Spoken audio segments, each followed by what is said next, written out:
Today is going to be a great day. I am Nikki G, your host, and welcome to the Lone Doctrine. I am your weekly dose of constructive food for thought.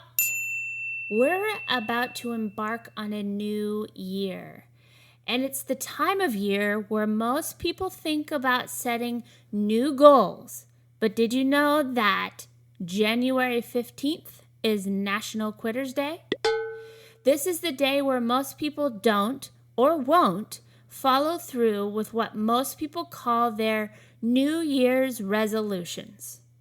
This month, I want to focus on some tips on how you can make goals and how to follow through so you don't become a statistic. If you're in the car, working out, or not in a place where you can write, put this next task down as a to-do. I'd like for you to write down any and every goal you'd like to accomplish. Take any judgment you may or may not experience and set it aside. Just write down anything and everything that comes to mind. If you look at the foundation in success and goal setting, there's a few things that are commonplace. The need for purpose, the need for value, and the need for personal confidence. In a nutshell, it's the why which is most important when it comes to pursuing our goals. So again, take a moment with your list and then list all your whys. It might end up being one thing, or it could actually end up being nothing.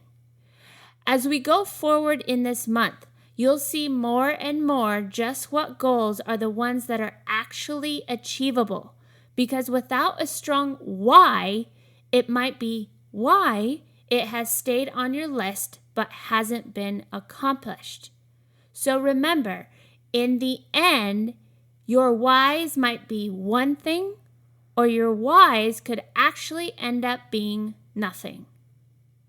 Another approach when setting your goals is to address the list as if you had 30 days to live. Sometimes we get so caught up in the routine of life that we've forgotten what's most important, what's deep inside. And stepping back and realizing how quickly life can change or how short it can be is a good tool towards setting goals and staying in gratitude. So, now that you have your list and you have your whys, let's dig even deeper. What does a meaningful life look like to you? When you set goals, your personal values play a large role. If your goals don't line up with your personal values, it will be very difficult to achieve, if at all possible. Now, what I mean by personal values has nothing to do with material items. Material type goals can be on your list, but truly dig down to the foundation of those goals and see if they line up with your values. Here's another way to look at it. Are your goals growth seeking or validation seeking? What's the difference? Growth seeking is where you strive to learn, to grow, and to improve in order to reach your greatest potential. Many things can fall into this category, whether it's your own mental well-being or some sort of tool to help you move forward. For example, the microphone I'm speaking into could be seen as a materialistic goal, but it supports my personal growth in becoming a better speaker, a better podcast host, and a better self-development coach. Validation seeking is when we're doing things in order to receive external validation, to fit in, to go with the herd instead of our own path, in order to measure personal growth against societal norms. This too can be considered a mental attribute. Thinking as others do, even though you might not really agree, or even buying something so you look or seem cooler or have more status, seems to be commonplace. I'll be real with you. No matter how many things you buy, no matter how much money you have, it won't give you true happiness. You'll find yourself on a never-ending merry-go-round of always trying to fill the voids with temporary fixes.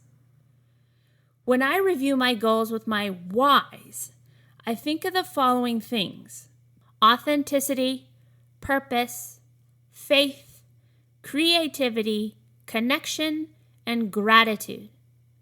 Am I being authentic? Are my goals representing who I am? Do they have purpose? Will they help me keep growing? Am I passionate enough in the goal to have faith? Will it be an environment where I can constantly be creative? Will I be able to connect with others in a positive manner? And will I be grateful? These are some of my own personal values, and it's time for you to truly understand your own. You may already know them, or you might have never addressed them. There's no better time than now. It's been said that there's two types of values: operational values, which is how you spend your time and money, and aspirational values, which is what you want to become or the way you want to live. You must be honest with yourself. And I've said it before, and I'll say it again. If you're not honest with yourself, then who will be?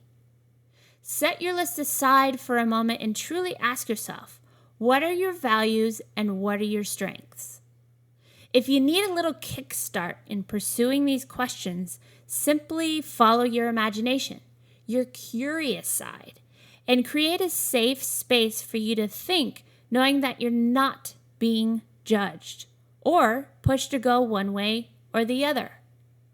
Also focus on what you feel your strengths are, whether it be attributes of your personality or task-oriented things.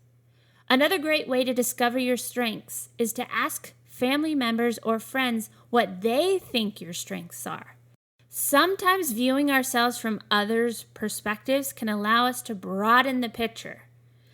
Take some real time in pursuing this process. It will create the foundation needed to achieve your goals. Unfortunately, we're not taught these things in school. We're not taught how to make goals. But here at the Lone Doctrine, we're here to help you towards living an awesome life. If you like what you're hearing and would like to support our cause, visit lonedoctrine.com and become a patron on Patreon. The link is in our homepage, and signing up is super duper easy.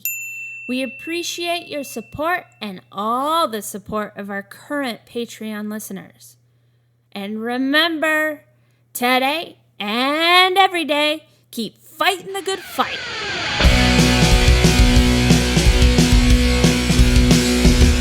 It's a